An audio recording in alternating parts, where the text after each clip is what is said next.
Introduction to robotics, fundamentals, components, and applications. Now, the first thing, what is robotics? What is robotics? Robot is an electromechanical system which sense the environment by using of sensors and react the action by using of actuators. Right? यहाँ पे तीन characters लगे हुए हैं pick में, जो कि एक हॉलीवुड कैरेक्टर्स हैं। जो फर्स्ट कैरेक्टर है शॉर्ट सर्किट का, दैट्स अ रिलीज जो मूवी रिलीज हुई थी 1986 में, और उसमें आप इसका स्ट्रक्चर देखिए कि किस टाइप का है। ठीक है। सेकंड कैरेक्टर जो आपको दिख रहा है मैगन के ऊपर, that's one is I robot, that character I robot का कैरेक्टर। ये कैरेक्टर में आपको कुछ बेस एक्सप्रेशंस भी दिखने लगे होंगे, right? And last is Megan, ये भी आप लोगों ने देखी हुई होगी मूवी को, and that is a human character, यानी उसके जो आपके बच्चे के साथ एकदम कनेक्ट हो जाती है, उसके इमोशंस के साथ कनेक्ट, राइट? तो रोबोटिक्स में हम काफी आगे बढ़ रहे हैं, और ये इमेजिनेशन पावर है जिस इमेजिनेशन को हम अचीव करने की ओर बढ़ रहे हैं। Now next one is technical field involve in robotics. कौन कौन इसमें इन्वॉल्व हो सकते हैं? अगर हम बात करें मैकेनिकल इंजीनियरिंग, मैकेनिकल इंजीनियरिंग एक अहम पार्ट होता है जो कि हमें एक स्ट्रक्चर प्रोवाइड करता है, जैसे कि आपने पिछले मूवी उसमें देखा होगा, पिक्चर्स में देखा था। एंड साथ साथ आपके एक्चुएटर्स, गियर सिस्टम यानी पावर ट्रांसमिशन कैसे होगा, इस चीज को बताता है। दूसरी ब्रांच में जाती है इलेक्ट्रॉनिक्स इंजीनियरिंग।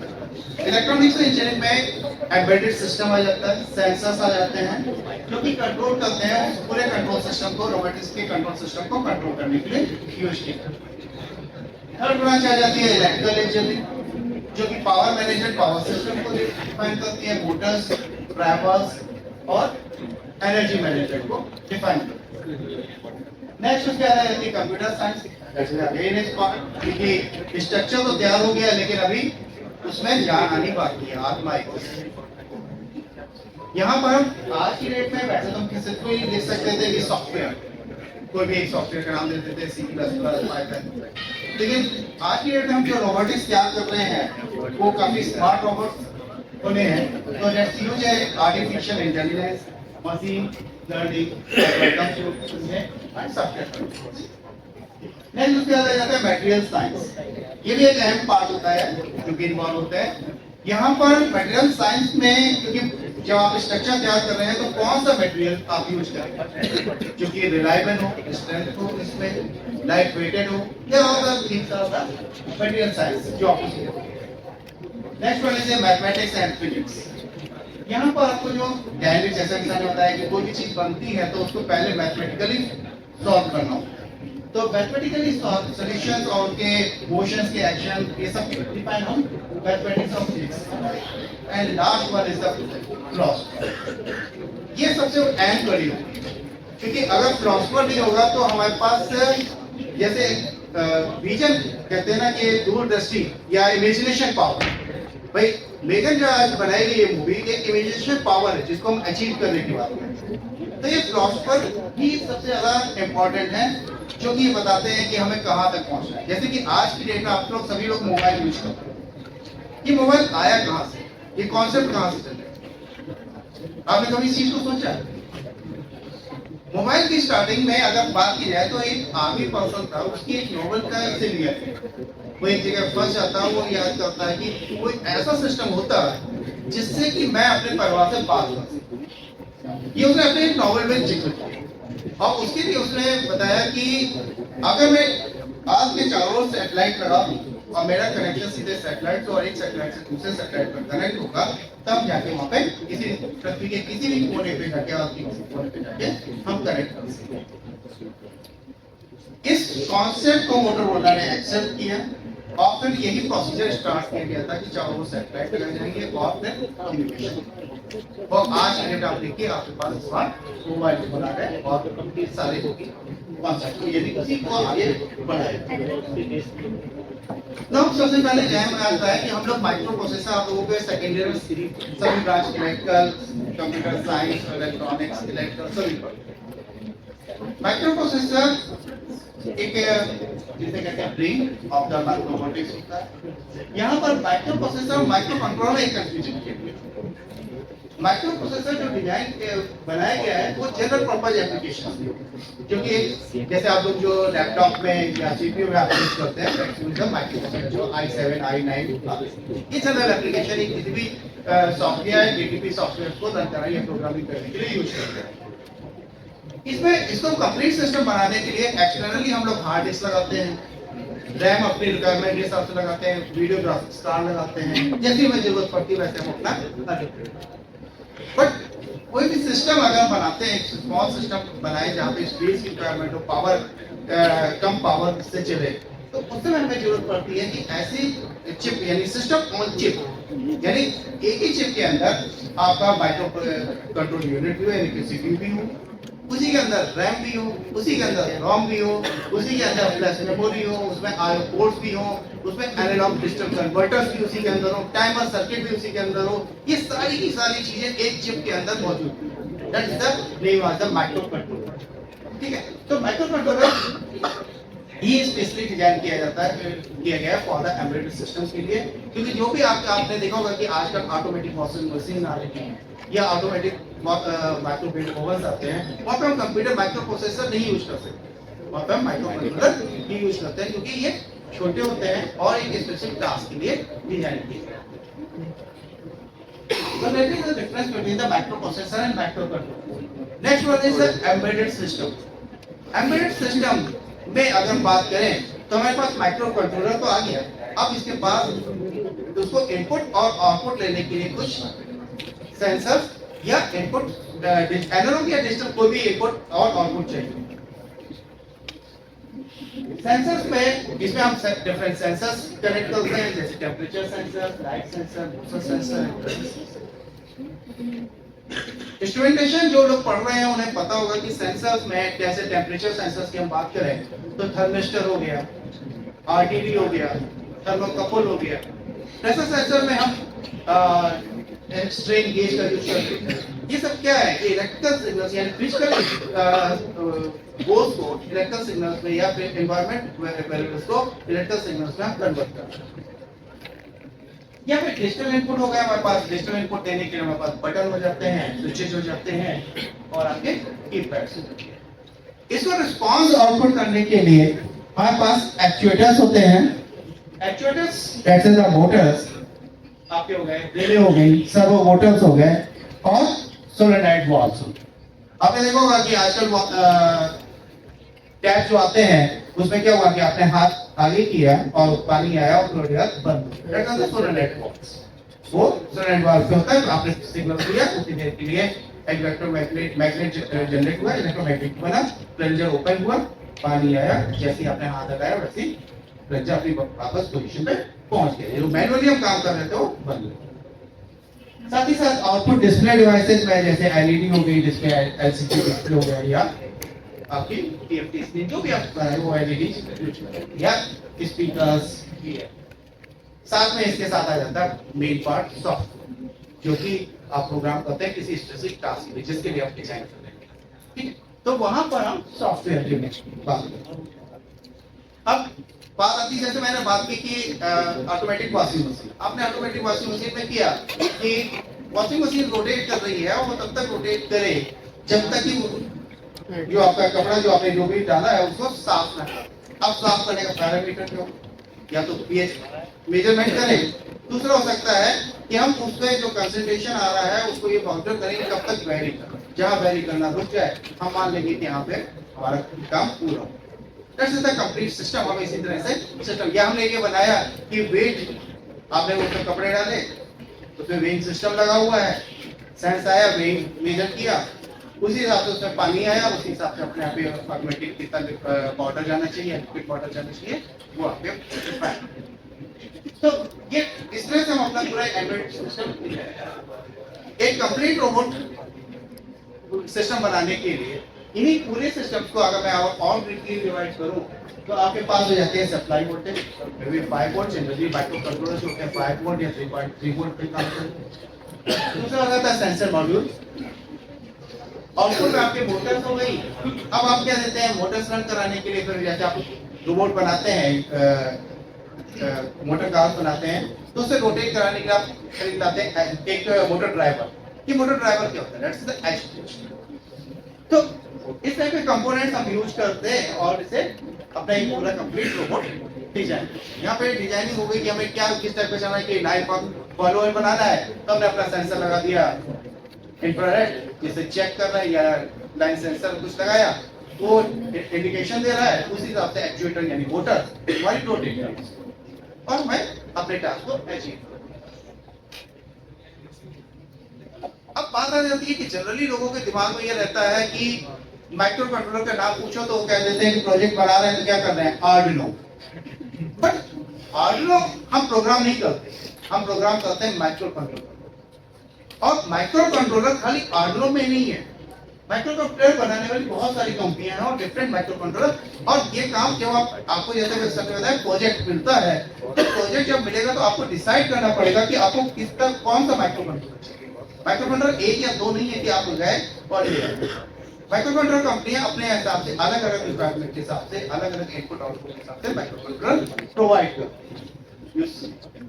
उसी हिसाब से आप अपना सर्च कीजिए और सबसे मिनिमम कॉस्ट का जो आपको माइक्रो कंट्रोलर सेलेक्ट करके आपकी यहाँ हम देख रहे हैं कि जैसे 8 बिट माइक्रो कंट्रोलर हो गए, 16 बिट माइक्रो कंट्रोलर हो गए, 32 बिट माइक्रो कंट्रोलर हो गए। 8 बिट माइक्रो कंट्रोलर पहले कंट्रोलर जो 89S52 that was the 8051 family का, ये इंटेल का माइक्रो कंट्रोलर, ये सबसे पुराना माइक्रो कंट्रोलर इंटेल के साथ। और ये बेसिकली छोटे एम्बेडेड सिस्टम के लिए क्या किया, बेसिक एम्बेडेड सिस्टम से यूज किया। दूसरा माइक्रो कंट्रोलर है ATmega 328। ATmega 328 यही आपका आर्डिनो में लगा होता है। आर्डिनो उनो की जब आप बात करते हैं तो जो आप प्रोग्राम कर रहे होते हैं वही इसी ATmega 328 प्रोग्राम। अगर इसमें से उस आर्डिनो बोर्ड से उस इसको केवल निकालना अपना पीसी में डिजाइन करें तो अभी हम अपना पूरा सिस्टम बना सकते हैं। क्योंकि अगर बात करते हैं वो एक आपको कंप्लीट आईओ बोर्ड प्रोवाइड करता है, लेकिन जो प्रोग्राम हो रहा होता है, जो मेन डिवाइस है वो केवल आपकी ATmega 328 है, जिसको आप प्रोग्राम करके आप अपने पीसी बनाइए, अपने उसमें लॉन्च करिए। तो कॉमर्शियली अगर आप हर जगह आर्डिनो लगाने शुरू कर देंगे तो आपको बहुत कॉस्टली पड़ेगा। आप ATmega लिखिए और यूज कीजिए। दूसरा माइक्रो कंट्रोलर है PIC 877A। That is the ये आपका माइक्रो चिप प्रोवाइड करता है और इस माइक्रो इसके जो माइक्रो कंट्रोलर है बहुत ही रिलायबल है। ये हाई टेम्परेचर पे भी काम करते हैं। जनरली जहाँ पे HL या जहाँ पे एरोस्पेस में भी इसका यूज किया जाता है। And next one is MSP 430। MSP 430 ये टेक्सास है, थोड़ा सा गलत लिखा है ST, कैसे होता है टेक्सास इंस्ट्रूमेंटेशन का माइक्रो कंट्रोलर है। ये लो वोल्टेज पे काम करता है, लो पावर सप्लाई पे काम करता है, ये उसके लिए पॉपुलर है। Next one is STM32। जैसे इसका ST माइक्रो इलेक्ट्रॉनिक्स प्रोवाइड करता है, जैसे use for the IoT and robotics purpose के लिए इसका यूज किया है। और 32 बिट में एक और आता है ESP32 जो कि एक्सप्रेसिव पे प्रोवाइड करता है, जैसे use for the smart IoT system के लिए, IoT सिस्टम के लिए वाईफाई और ब्लूटूथ इसके अंदर इंटीग्रेट करते हैं। आपको पीपीटी और इसका वीडियोग्राफी आपको यूट्यूब पे मिल जाएगा। कोई वीडियोग्राफी अभी ना कीजिए, केवल पहुंच कीजिए स्टेज पे। ओके, नेक्स्ट अब बात आती है कि हम लोग टेलरिंग का काम करते हैं। टेलरिंग का मतलब ये है कि हमें जैसे LED जलानी है तो हमने बस एक कोई कपड़ा बनाना है तो क्या करते हैं, बाजार से कपड़ा खरीदा, सामान उसके बटन वटन खरीदे और बना दिए। लेकिन इंजीनियरिंग यहाँ पे नहीं काम आती, यहाँ पे नहीं करनी पड़ती, इंजीनियरिंग यहाँ से शुरू होती है। अब बात कहते जाती है कि आपने कहा कि मुझे एक LED जलानी है, आपने क्या किया, गूगल किया और वहां पे जाके आपने कहा कि 5 वोल्ट यानी LED फिलिंग करने के लिए सर्किट दे दो, तो एक सर्किट बना के दे दिया, एक रेजिस्टेंस लगा दिया, एक LED लगा। अब इंजीनियरिंग यहाँ पे कहती है एज ए इलेक्ट्रॉनिक्स इंजीनियर कि ये रेजिस्टेंस की वैल्यू क्या होनी चाहिए। क्योंकि अगर मैं कहता हूं कि आपको 2 LED पैरेलल में लगानी है, 2 LED सीरीज में लगानी है, तो रेजिस्टेंस की वैल्यू बदल जाएगी। और फिर एलईडी लगाने का मतलब क्या है? यहाँ पे एक और चीज है, दो तरह से लिखा हुआ, एक सोर्स लिखा है, एक सिंक लिखा है। एलईडी को हम दो तरह से चला सकते हैं माइक्रो कंट्रोलर के, या तो वो उस पिन का वोल्टेज हाई कर दें तो उस समय एलईडी को दूसरा पोर्शन उसका ड्रॉप कर दें, या दूसरा तरीका है कि पिन पे 0 वोल्ट दे दें और एलईडी को उस फॉरवर्ड वाइस में लगा दें, वीसीसी पॉइंट कर दें बाहर से और से करते हैं। जब करंट माइक्रो कंट्रोलर पिन से निकलता है तो उसे हम कहते हैं सोर्स, और जब करंट माइक्रो कंट्रोलर पिन के अंदर आ रहा है तो उसे कहते हैं सिंक। तो दोनों तरह से हम एलईडी को ब्लिंक करा सकते हैं। अब वहां पे आपको आउटपुट कोड पे आप लिखेंगे, या तो जब आपको फर्स्ट लगाना है तो पिन का आउटपुट 1 दे देंगे, जब दूसरा वाला चलाना है तो आपको आउटपुट 0 कर। अब बात आ जाती है कि एलईडी, जैसे मैंने बताया हर एलईडी की कलर का देखिए अलग अलग वैल्यू, 1.8 वोल्ट, 2.1 वोल्ट येलो के लिए, ग्रीन के लिए 2.2 वोल्ट, ब्लू के लिए 3.3 वोल्ट एंड व्हाइट के लिए 3.2। कैसे? अब यहाँ पर रेजिस्टेंस वैल्यू अपने आप बदल जाएगी। फिर आप यहाँ पे कैलकुलेट करेंगे कि input voltage minus voltage drop across the LED, जो भी ऑन कंडीशन है, divide by the current ID. ID की बात यहाँ पे आप करते हैं तो आईडी क्या होनी चाहिए? आईडी भी इस बात पर डिफाइन कर जाती है कि माइक्रो कंट्रोलर के पिन से आउटपुट करंट कितनी निकलती है। अगर आप माइक्रो कंट्रोलर के पिन से, आप ऐसा तो नहीं है कि 1 एम्पीयर ले रहे हैं, वहां पे स्पेसिफिक डाटा शीट आप जब देखेंगे तो फिर तो पता लगेगा कि एक पिन का मैक्सिमम आउटपुट 20 मिलियन,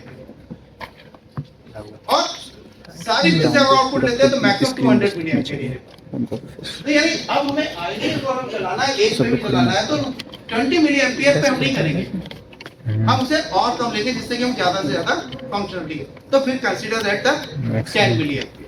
अब यहाँ पे जो कैलकुलेशन होगा रेजिस्टेंस का कि इनपुट वोल्टेज जो पिन से आउटपुट वोल्टेज आ रही है माइनस जो भी हमने जिस टाइप की कलर की एलईडी ली है वो उसकी voltage drop and divide by the 10 मिली। लेकिन अगर ये जो पावर इंडिकेटर बना दें, जैसे पावर ऑन हुई उस समय इंडिकेटर कर दें, तब हम उसे 20 मिली एम्पियर की वैल्यू कैलकुलेट के हिसाब से उस रेजिस्टेंस की वैल्यू को निकालें, right?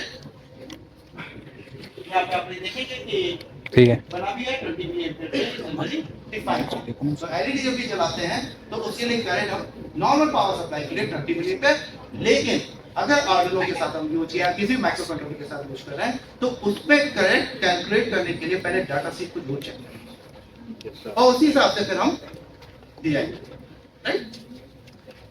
Same as the second module हम यहाँ पे फिर बात आ जाती है कि यहाँ पे हमने कहा कि मुझे एक ऑटोमेटिक लाइट जलानी है, तो हम क्या करते हैं, बाजार से गए, एक रिले मॉड्यूल खरीदा है, आर्डिनो किट लिया है उनो की, और एक रिले मॉड्यूल। अब बात यहाँ पे ये नहीं हो जाती कि हमने एक फैन ऑन कर लिया या एक बल्ब ऑन कर दिया, बात ये रहती है हमें आगे जाके हो सकता है कि इंडस्ट्री में कोई मोटर ऑन ऑफ कर, तो क्या उस रिले से जो उस आर्डिनो मॉड्यूल के साथ आ रही है, क्या उससे हम relay on off, motor on off कर सकते हैं? नहीं। यानी एज ए इलेक्ट्रॉनिक्स इंजीनियर हमें ये चाहिए कि हमें कैलकुलेशन आना चाहिए कि हमें अपनी रिक्वायरमेंट के हिसाब से कैसे उन मॉड्यूल्स को डिजाइन करना है। हम उससे यानी इससे नॉलेज ले सकते हैं, एनालिसिस कर सकते हैं, लेकिन फाइनली हमें क्या चाहिए, हमें अपना डिजाइनिंग खुद करनी आनी चाहिए। मॉड्यूल्स हमें डायरेक्टली नहीं लेने, हम खुद डिजाइन करेंगे। यहाँ पर भी आप डिजाइन करेंगे तो क्या करेंगे, जैसे ही आप रिले चेंज करेंगे तो रिले अलग अलग वोल्टेज के, कोई रिले 5 वोल्ट की आती है, कोई रिले 12 वोल्ट की आती है, कोई रिले 24 वोल्ट की आती है, कोई 20 वोल्ट से ज्यादा की। इट मींस कि जो भी पावर सप्लाई आ रही है वीसीसी, आप जो देख रहे हैं, जो भी आप सप्लाई दे रहे हैं, वो सप्लाई आपके पास होगी।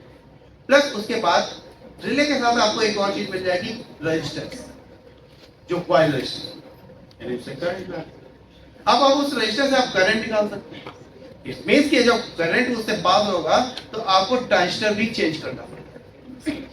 ट्रांजिस्टर चेंज करेंगे तो ट्रांजिस्टर को आपको ये चेक करना पड़ेगा जिसमें जो भी आपने रिले का करंट निकाला उसी हिसाब से आपको करंट, यानी अगर आप बीजेटी ट्रांजिस्टर दे रहे हैं तो करंट का करंट उसी रेटिंग का, उससे ज्यादा रेटिंग का होना चाहिए, अदरवाइज ट्रांजिस्टर फूक जाएगा। फिर बात आ जाती है कि जब ट्रांजिस्टर की कलेक्टर रेटिंग चेंज की तो बेस करंट चेंज हो जाएगा, यानी आरबी रेजिस्टेंस में बदलना पड़ेगा। और अगर हम केवल यही काम करते हैं कि हम गए बाजार से आर्डिनो के एक मॉड्यूल खरीद के लाके चला दें तो इट्स नॉट ए, ये एक ट्रेनिंग है, ये काम तो आज की डेट में जैसे मैं बताता हूँ कि CMS के 8वीं क्लास के बच्चों को भी सिखाया जाता है, तो हमारे उनमें अंतर क्या है। तो प्रॉब्लम्स को हम अपने हिसाब से कैसे चेंज करें और उसे रिक्वायरमेंट से कैसे डिजाइन करें, ये हमें देखना है। स्पेसिफिकेशन जब आप जाते हो तो रिले भी बहुत सारे हैं, single pole relay, double pole relay, multiple pole relay. तो रिक्वायरमेंट आपकी जैसे ही बनती है आप उस हिसाब से अपने वो कंपोनेंट सेलेक्ट करो and you design your own boards. Next one sensors, ये मैं पहले ही बता चुका हूँ। सेंसर्स में आपके टेम्परेचर सेंसर्स भी हो सकते हैं और एनालॉग और डिजिटल दोनों तरह के सेंसर, और actuators, motor and Arduino board की बात करें। आर्डुइनो बोर्ड जो आपको बना था 2005 में यानी 2005 में इटली में दिया गया, and then Arduino name it Arduino of the king था, उसी के नाम से इसका नाम। बेसिकली ये मुझे थोड़ा सा यहाँ पे जेलसी भी होती है कि जब मैंने 1993 में फर्स्ट टाइम अपना एक एम्बेडेड सिस्टम बनाया था माइक्रो कंट्रोलर का, तो उस समय ये सब चीजें मेरे पास नहीं थी। मुझे एक डाटा शीट दे दी गई कि मेरा टास्क ये है, you select your memory size, input IO port size, और उस हिसाब से कितने इनपुट पोर्ट होने चाहिए, कितने आउटपुट पोर्ट होने चाहिए, ये आप सेलेक्ट कीजिए डाटा शीट से कौन सा कंट्रोल चूज करके आगे बढ़ा। अब आई प्रोग्रामिंग की बात।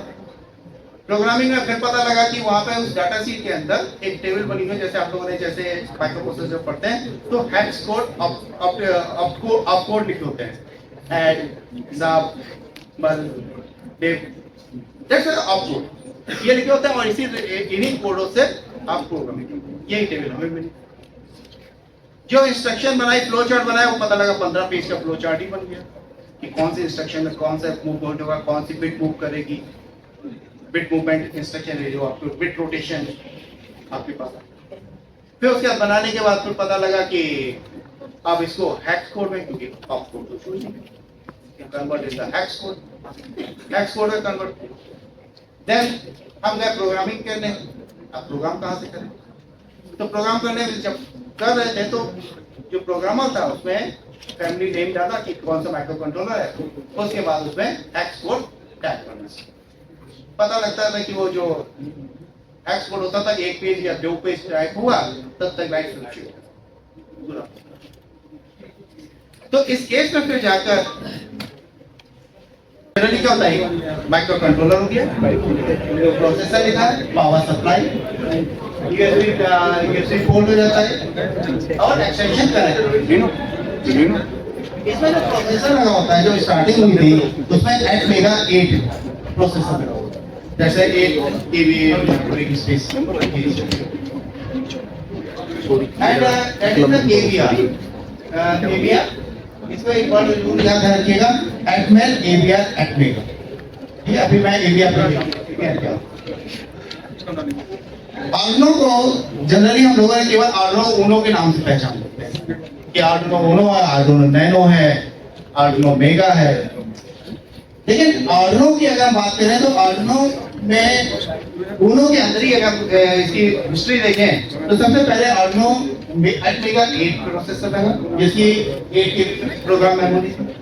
उसके बाद बढ़ाकर है एटमेगा 16 कर दिया गया, नाउ 16 की ही मेमोरी हो गई। नाउ करेंटली जो इस समय आर्डुइनो ऊनो आ रहा है वो 32 आ रहा है, ठीक है, and that is the program memory 32 KB। यहाँ पर भी 2 वर्जन आपको आर्डुइनो के मिल जाएंगे। आर्डुइनो में एक हो जाता है डिप प्रोसेसर DIP और दूसरा हो जाता है SMT। DIP में आपको 28 पिन मिलती है, जबकि SMT में आपको 32 पिन। हाँ, लेकिन बोर्ड पे 32 पिन कनेक्ट नहीं होती, बोर्ड पे केवल 3080 पिन कनेक्ट की जाती है। अगर आप स्मार्ट हैं तो आप उन पिन से डायरेक्ट सोल्डिंग करके आउटपुट निकाल सकते हैं।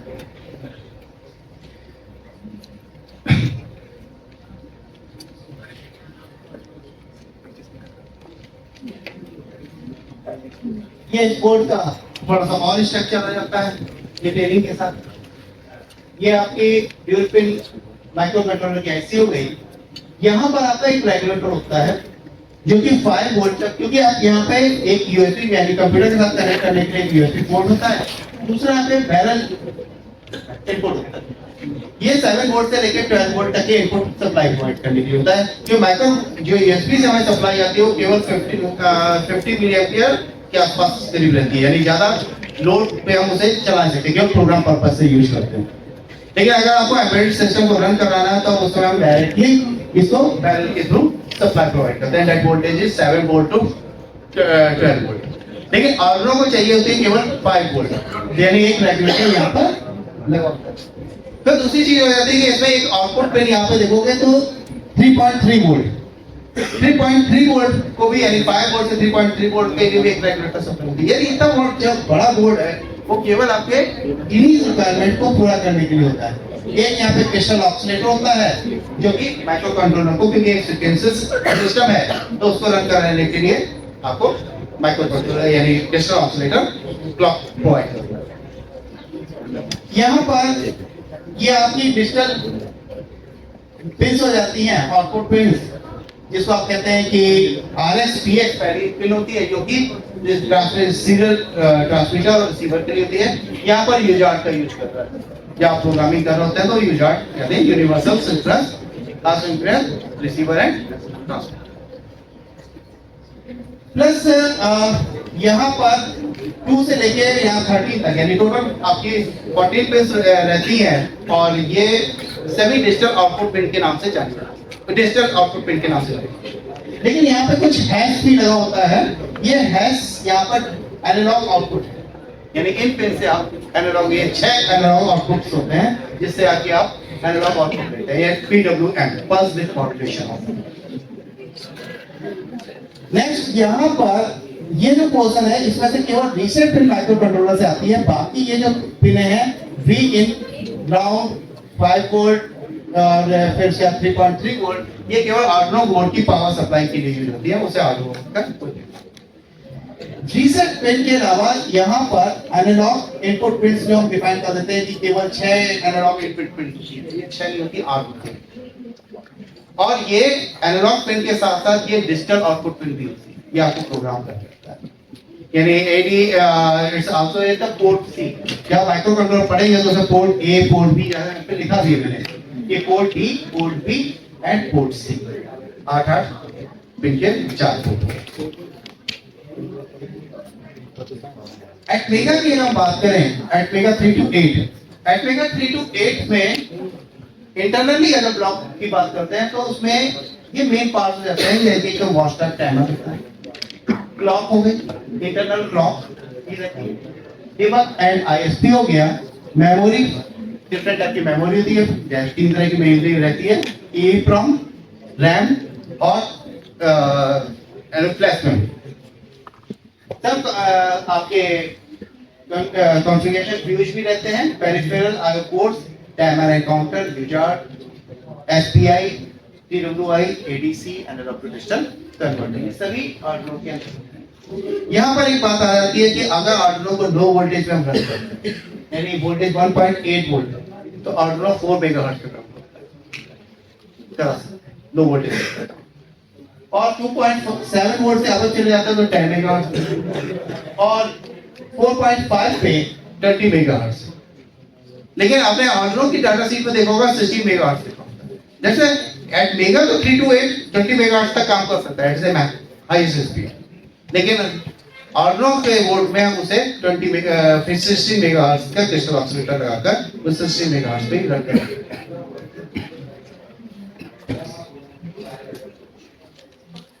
आर्डुइनो फैमिली की बात करें तो डिफरेंट टाइप के आर्डुइनो बोर्ड्स आते हैं, जैसे IO बोर्ड, ये मैं पहले बोल चुका हूं कि आर्डुइनो IO बोर्ड्स है, it's a combination of hardware and software, it's not a complete hardware, it's a combination of, जिस कंपनी ने इसे पब्लिश किया है उसने हार्डवेयर भी लगा है और सॉफ्टवेयर भी है। तो एक कंप्लीट हम ये नहीं कह सकते कि आर्डुइनो केवल हार्डवेयर है या केवल सॉफ्टवेयर। तो यहाँ पे आर्डुइनो मिनी भी आ जाता है, आर्डुइनो प्रो मिनी आ जाता है, नैनो आ जाता है, माइक्रो हो गया, मेगा हो गया, उनो हो गया, ये आपने नाम उनकी वेबसाइट पे आप देख सकते हो और यहीं पे आप अपने रिक्वायरमेंट के हिसाब से अपने बोर्ड को परचेज कर। अब बात आती है कि कौन आर्डुइनो बना सकता है। आर्डुइनो कोई नहीं बना सकता, कंपनी का बस टैग मार्क आपको यूज करना, आप अपने एटमेगा को उनके जो एटमेगा 328 है उसको आप यूज कीजिए, उनका बूट लोडर यूज कीजिए और फिर अपने हिसाब से कस्टमाइज बना दिए। आपको चाहिए उसमें ब्लूटूथ ऐड कर दीजिए, आपको चाहिए उसमें जीपी यूज ऐड ऑन कर लीजिए, आपको जो भी रिक्वायरमेंट चाहिए उस बोर्ड के अंदर आप ऐड कर दिए, बस अपना नाम उनको आर्डिनो देना पड़ेगा। तो क्योंकि जैसे यहाँ पे आप कहते हैं नैनो, तो नैनो जो है वो अपने ग्रेविच यूएसए की कंपनी, इसी तरह से आपका जो आर्डिनो प्रो है वो स्पार्क फन इलेक्ट्रॉनिक्स से। तो आर्डिनो को ये कहा जाए कि इटली से बना और ये वही उसका ट्रेडमार्क है, केवल वो ये सभी आर्डिनो को इस एटमेगा को प्रोग्राम करने के लिए काम कर रहा है थोड़ा नजदीक कर दीजिए। एटमेगा को प्रोग्राम करने के लिए जरूरी नहीं है कि हमें कोडिंग चाहिए, ये हम ब्रेडबोर्ड पे भी प्रोग्राम कर सकते हैं। इसको क्या, कोई भी माइक्रो कंट्रोलर होता है उसमें हम सभी माइक्रो कंट्रोलर के अलग अलग सॉफ्टवेयर सॉफ्टवेयर के आते हैं और उन्हें ब्रेडबोर्ड से प्रोग्राम किया जाता है। जैसे कि इसको भी प्रोग्राम करने के लिए इसमें 4 पिन रहती हैं, एसपीआई पिन, रीसेट पिन और तो उन पिन से कनेक्शन किया जाता है, बाद में उन पिन को हटा दिया, यानी पिन से उस कनेक्शन को हटा दिया और आप डायरेक्टली प्रोग्राम कर सकते हैं। अब कंपनी से अगर आप डायरेक्टली एटमेगा 328 मंगाएंगे और कहिए कि हम प्रोग्राम कर देते हैं, ये जो आपने आर्डिनो का आईडी है उस पर प्रोग्राम राइट किया और सीधे प्रोग्राम करते हैं तो नहीं होगा। आप एक्चुअली कनेक्शन भी कर लेंगे तो नहीं करेंगे। उसके लिए आपको बेसिकली आर्डिनो बूट लोडर चाहिए और कंपनी ये भी प्रोवाइड करती है कि ऑलरेडी प्रोग्राम आपको भी दे सकते हैं या आप भी कर सकते हैं। आप आईडी में जाइए, आपको बूट लोडर का भी ऑप्शन मिल जाएगा, आप उसे बूट लोडर इंस्टॉल कर दीजिए। बूट लोडर एक तरह का जैसे प्रोग्राम होता है मॉनिटरिंग प्रोग्राम, आपने ऑपरेटिंग सिस्टम जैसे पढ़ा होगा वैसे ही वो एक तरह का मॉनिटरिंग प्रोग्राम है। वो इनिशियल जैसे आपका सिस्टम जब बूट होता है तो बूट होने के बाद उसे क्या करना है, कौन सी पिन पे कीबोर्ड लगाया है, किस पे माउस लगाया है, कहाँ पे रैम है, कहाँ पे बताती ना सारे स्पेसिफिक आप करते हैं। सेम एज वहाँ पे यहाँ पे वही काम करता है बूट लोडर की। ये उस प्रोग्राम जो आपका स्केच होता है उस स्केच को कहाँ पे रखना है और कैसे रन लोड करना है वहाँ पे लोकेशन प्रोवाइड कर देता है, जो मैनेज कराता है। तो बूट लोडर हमें चाहिए होगा रन करना। ये आर्डिनो के बहुत सारे इंटरनल डिटेल्स है जो उनमें यूज किया जाना है प्रोसेसर। एटमेगा के खाली 328 ही नहीं है, एटमेगा का जो आपको मेगा जो आप कहते हैं आर्डिनो मेगा में जो प्रोसेसर यूज किया जाता है वो होता है एटमेगा 2560। यहाँ पे प्रोग्राम मेमोरी 256 केबी की हो जाती है, ठीक है। तो और उसी हिसाब से उनके इनपुट पिन और आउटपुट पिन भी बदलते जाते हैं। तो आपको अपना प्रोग्राम जिस हिसाब से बनाना है वो आप अपने उसी हिसाब से माइक्रो कंट्रोलर को चूज कर सकते हैं।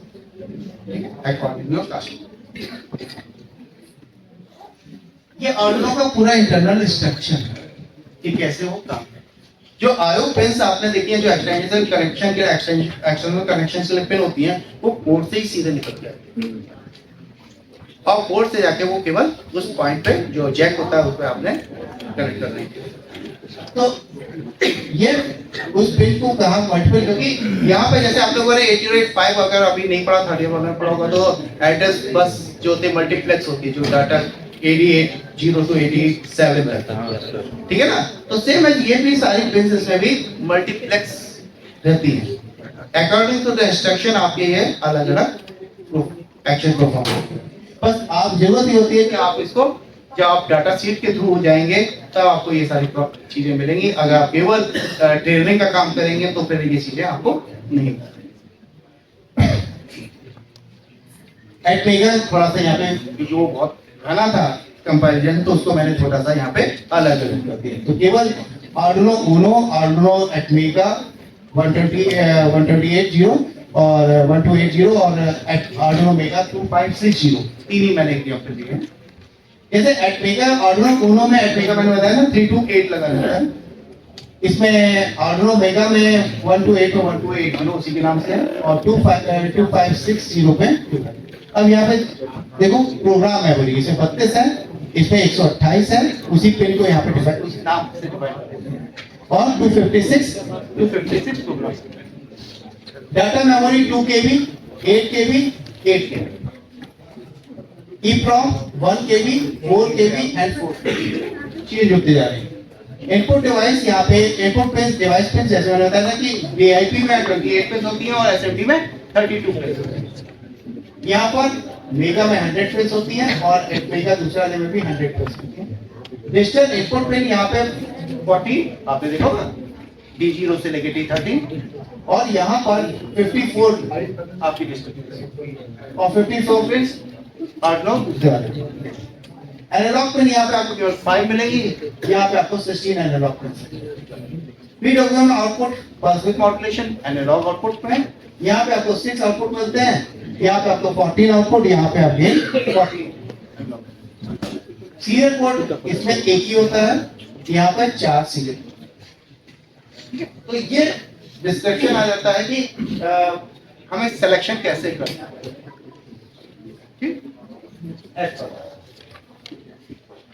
जो लोग CS में है, ये कोड आप लोगों को बहुत आसानी से दिख रहा होगा, यानी समझ रहे हो सी में लिखा हुआ, ठीक है ना। फर्स्ट क्या है, पहली 2 लाइनें क्या कर रही है, फंक्शन डिफाइन कर रही है, डिक्लेरेशन हो रहा है, फंक्शन डिक्लेरेशन। एक फंक्शन सेटअप डिक्लेरेशन हो रहा है, दूसरा वाइड लूप फंक्शन डिक्लेरेशन। उसके बाद मेन आ गया, मेन वाइड सेटअप कॉलिंग वाली फंक्शन, ठीक है। और उसके बाद परफॉर्म वाइल लूप 1 का मतलब हो गया इनफाइनाइट लूप। आप कहते हैं ना कि आर्डिनो में 2 लगाते हैं, सेटअप लगाते हैं और दूसरा लूप, दूसरा आता है लूप स्टेटमेंट। लूप स्टेटमेंट वो लिखते हैं जो कि हमें प्रोग्राम को बार-बार रन करना हो, जो वन टाइम डिक्लेरेशन करना होता है हम सेटअप पे लिखते हैं। नहीं जैसे पिन इनपुट पोर्ट होगी या आउटपुट पोर्ट होगी, ये डिफाइन करना होता तो हम सेटअप पे, यानी वन टाइम रन। तो वही यहाँ पे वाइल लगाया है, यानी इनफाइनाइट रिटर्न 0। ये कोड आपके मेरे अंदर सभी को समझ आ रहा है, देखो अभी मैं इसमें भी इसको मैं स्किप कर रहा हूँ।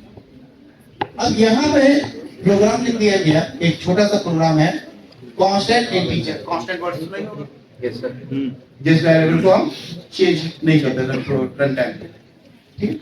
तो constant in type data type हो गया, एडिटिव पिन नेम हो गया वेरिएबल का 30 पिन नंबर 30 पिन को करना तो पिन 30 पे constant in pause 5 input void setup pin code, जो पर मैंने एडिटिव पिन लिखी थी उस पिन नेट को मैंने यहाँ पे डिफाइन कर दिया, आउटपुट दिया, क्लोज कर दिया।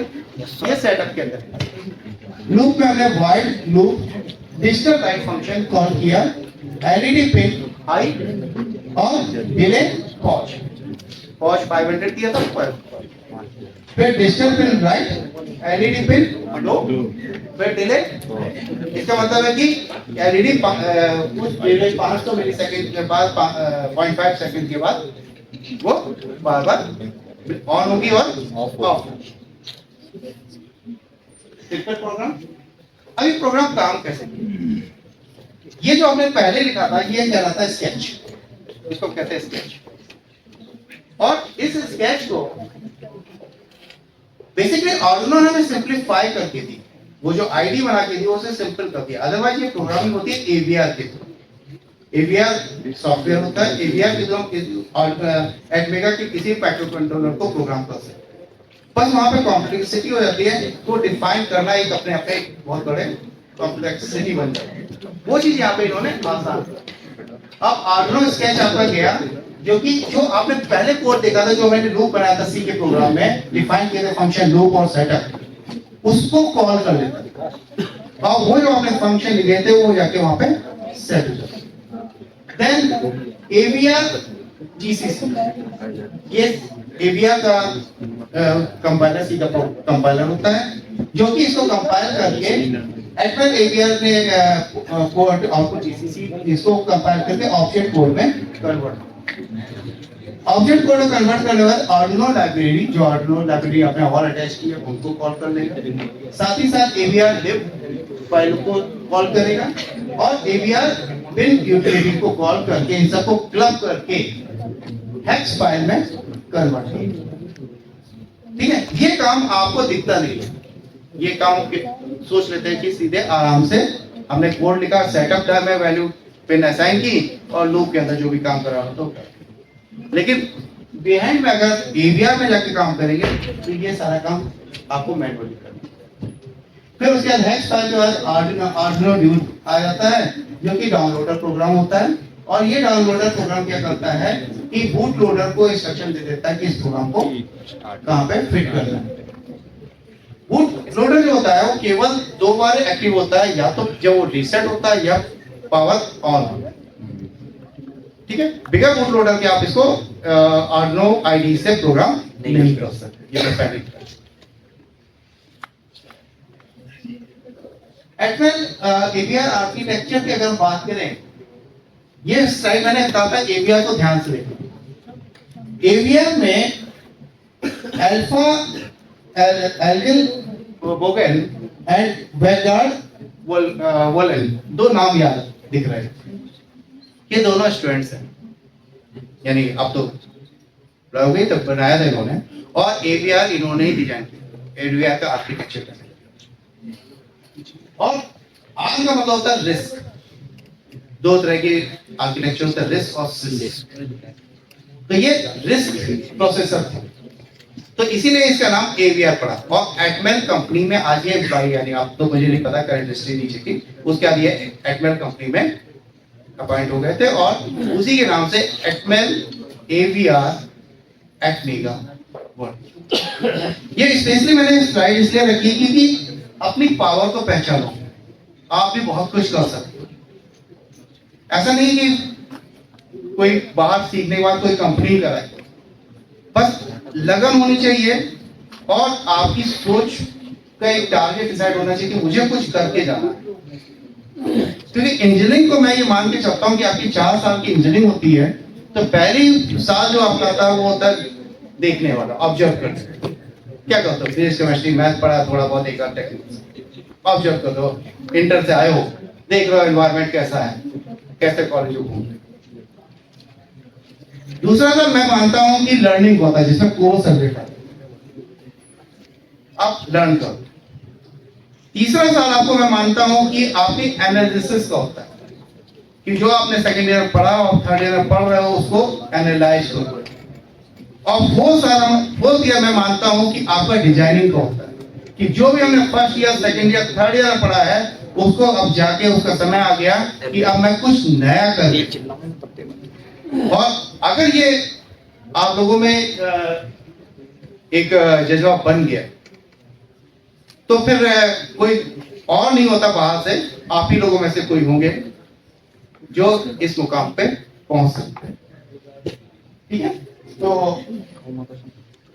नेक्स्ट वन, अगर हार्डवेयर की आर्किटेक्चर बात करते हैं तो एक एलईडी कनेक्ट करने के लिए ये कोड मैंने पहले भी डिफाइन कर दिया, तो इसको तो मैं आगे करने की एक्सप्लेन करने की तो जरूरत मुझे नहीं लगती है। ठीक है, ये भी मैंने एक्सप्लेन कर दिया कि सेटअप और लूप का क्या मीनिंग है, इसको भी मैं स्किप कर दे रहा हूं डेमो। अब बात आ जाती है कि सॉफ्टवेयर में यहाँ पे हमें आर्डिनो आईडी मिल जाती है, जिससे हम डायरेक्टली आर्डिनो की किटों को प्रोग्राम करते हैं।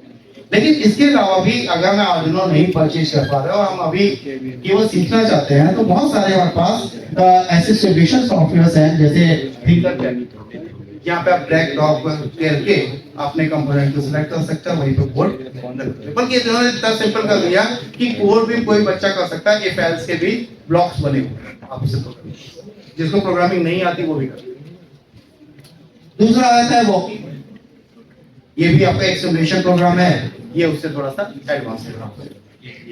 Next one is Proteus.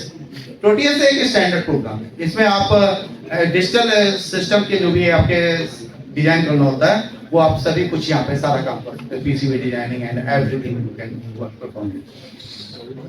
Next is Arduino simulator pro, क्रम सर्किट आयो। सर्किट आयो एक मैं ऐसा सॉफ्टवेयर बताऊं, सर्किट आयो, ये एक ऐसा सॉफ्टवेयर है ऑनलाइन कि आप कुछ ना करो, सब कुछ आसान कर दिया कि आप सेलेक्ट करो आर्डिनो बोर्ड, आपको इंफ्रारेड डालना है तो इंफ्रारेड लेके आओगे, करोगे अपने आप ही कनेक्शन बना देगा। कौन से पिन से आप लगाओगे, कौन पिन पर पहुंचेगा।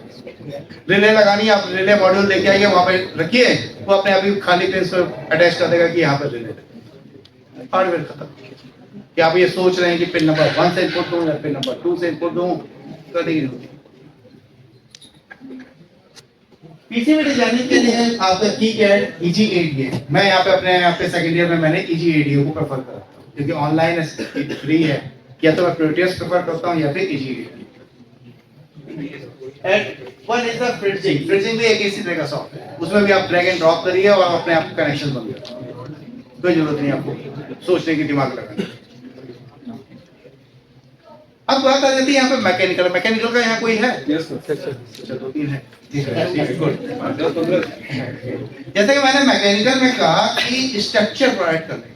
अब ठीक है, कोडिंग मैंने कहा कि हार्डवेयर, जैसे मैंने कहा सेंसर्स और actuators, micro controller, embedded system, ये इलेक्ट्रॉनिक्स वाले खेल हैं। कंप्यूटर प्रोग्रामिंग में आईडी, नई आईडी डिजाइन करना है, नया कोड डिजाइन करना है, इंटेलिजेंस लाना है, मैं सीएस को दे देता हूँ थोड़ा कि वो उसका पार्ट प्रोवाइड करना। अब रोबोट बनेगा तो उसका स्ट्रक्चर भी बनेगा। अब स्ट्रक्चर बनाने के लिए आपके पास, अगर इंडस्ट्री में आपको जाना है, मैकेनिकल मैं ये कहता हूँ कि आप आर्डिनो सीखिए या प्रोग्रामिंग सीखिए। आप एक सॉफ्टवेयर जो यहाँ पे लिखा है सॉलिडवर्क्स, ऐसे और भी है, एक आध है सॉलिडवर्क्स के इक्विवेलेंट, आप इसे सीखिए। दैट्स इज स्ट्रक्चर, इसकी बहुत डिमांड।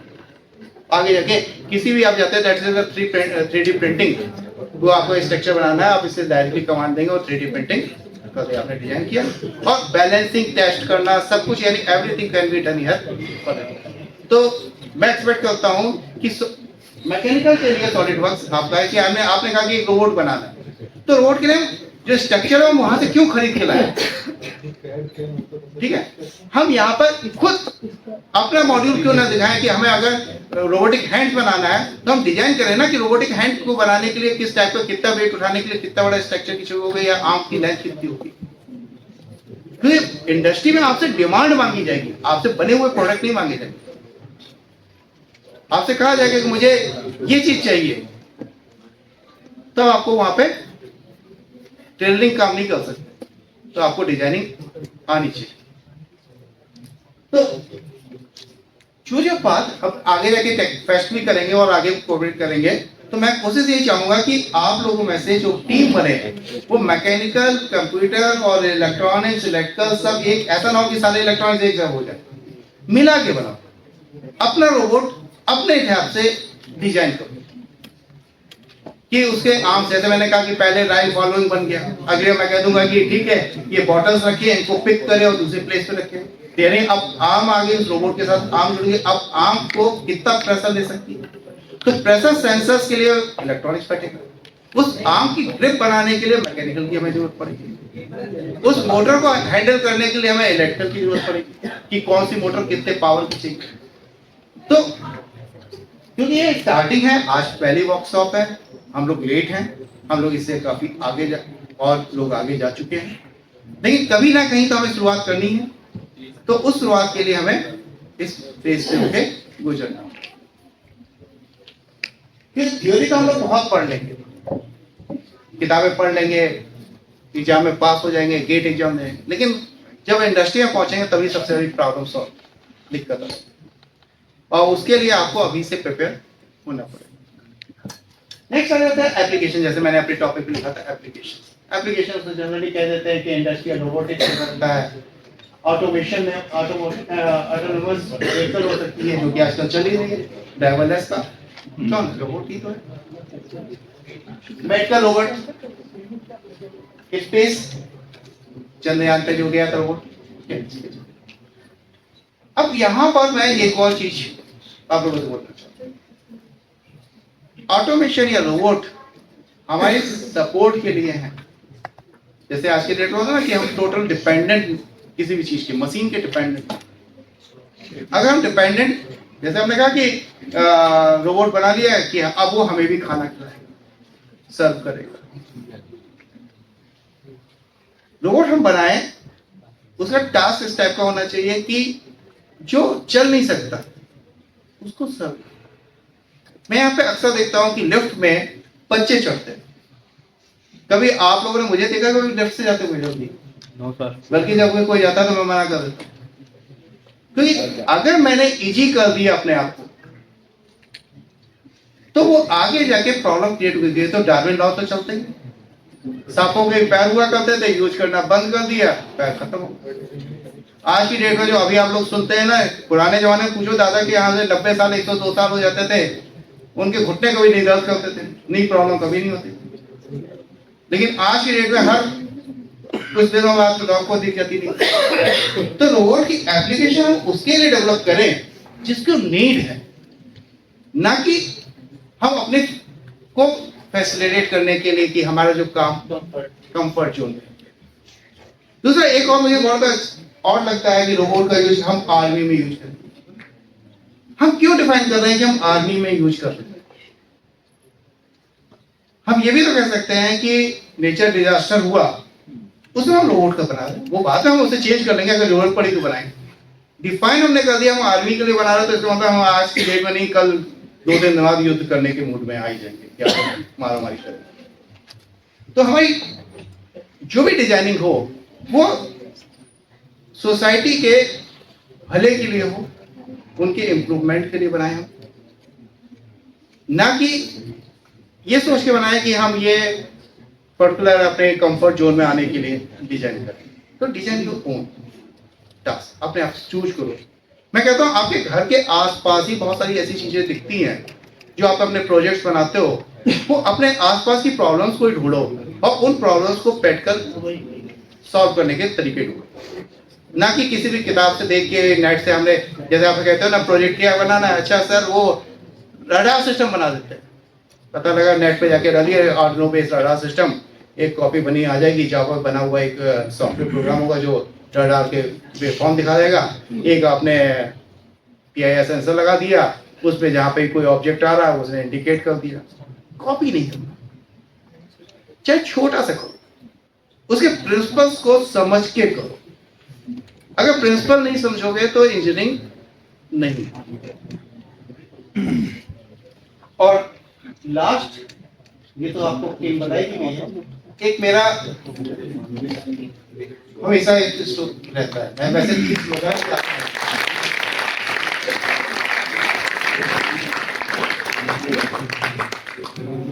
हमेशा ये कभी भी जस्टिफाई नहीं करना, यानी सेटिस्फाई होने की जरूरत नहीं है। हमेशा कुछ ना कुछ हमें इसके बाद क्या, अगला क्या होगा, रुकना नहीं है कभी। जिस दिन आप रुक गए, मैंने ऐसे लोगों को देखा है कि जो 90 साल के हो गए और आज तक किसी सहारे की जरूरत नहीं पड़ी, और कोई देखा मैंने 60 साल में उन्हें डंडा पकड़ना पड़ा। लेकिन दोनों में मैंने डिफरेंस देखा कि जो हमेशा कुछ क्रिएटिव करते रहते हैं और हमेशा चलाते रहते हैं, दिमाग को हमेशा यूज करते रहते हैं, उनको मैंने कभी कोई प्रॉब्लम नहीं दी। ये मेरी खुद एक्सपीरियंस है, मैंने खुद देखा है ऐसे। और जिनको मैंने देखा कि हाँ बहुत हो गया, मैंने अपने जीवन में बहुत कुछ कर लिया, उसी दिन बस लाठी हाथ में। तो और एक और स्लोगन मैं दिखा देता हूँ जो मैं अक्सर अपने बच्चों को बोलता रहता हूँ। मेरा बेटे को जीत की आदत तब लगेगी जब वो मुझे हराएगा, तब नहीं जब उसे तो जिससे मैं स्टूडेंट्स को मेरे होते हैं, मैं उनको यही कहता हूँ कि तभी तुम एक प्रॉब्लम को सॉल्व करके लाओ, मैं तुम्हारा दूसरा ऑब्स्टिकल इकट्ठा कर होता है ना। Yes sir. कभी रोकता नहीं हूं मैं, और वो इसीलिए होता है कि जिस दिन तुम मुझे रोकने की कोशिश करोगे, मैं समझ लूंगा तुम लोग जीत गए, मेरे लिए तैयार होगी फौज। और तीसरा है सीधी बात। तो जो भी करना है क्लियर कट कॉन्सेप्ट होने चाहिए, इफ एंड बट नहीं होने चाहिए। सर मेरे घर में ये प्रॉब्लम आ गई थी इसलिए मैं नहीं कर पाया, या ये मेरे साथ ये हो गया था इसलिए नहीं कर पाया। साफ ध्येय साफ होना चाहिए, क्लियर होना चाहिए। अगर ये क्लियर है तो सफल हो, और नहीं तो फिर आदमी की भीड़। यूपी के अंदर ही कम से कम 700 इंजीनियरिंग कॉलेज होंगे और फिर आज के डेट में आप लाइमलाइट में देखोगे गलगोटिया यूनिवर्सिटी को, ठीक है ना। तो मॉडल बना के लाके दोगे तो ऐसे ही गलगोटिया बन जाओगे। तो अपने मॉडल बनाओ, चाहे भले ही छोटा बनाओ, लेकिन वो कॉन्फिडेंस के साथ हो कि ये हमने बनाया, राइट ना। इसी बात के साथ बहुत बहुत